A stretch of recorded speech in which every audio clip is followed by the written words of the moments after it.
may talento ang Filipino filmmaker. Ang sinag ng Maynila ay hindi lang dapat sa Maynila. Dapat maramdaman ito sa buong mundo.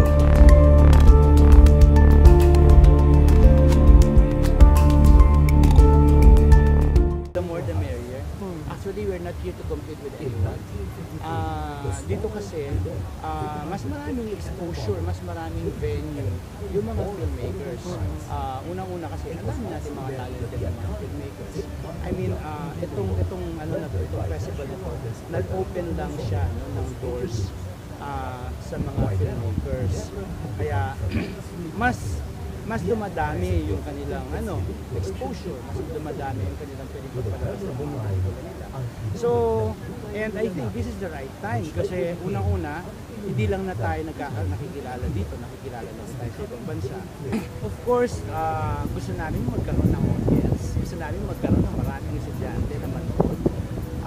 But at the same time, ayaw lang namin matapos dito sa festival yung mga pelikula. Gusto namin magkaroon sila ng screening outside the festival, of course, sa mga schools. No?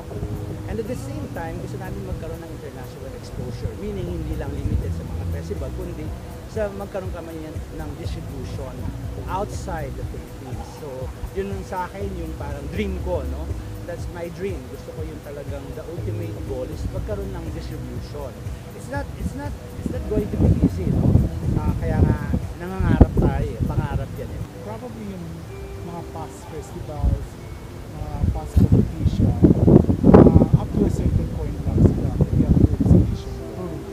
Then, ang mga, yung screening abroad, mga effort na ng director, no? Hindi na sila portahan na. Kaya tutulungan niyo talaga. Ito talaga, all the way to overseas.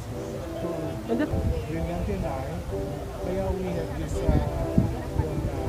understanding of the lines. Kasi pareho kami ng exposure na it's a perfect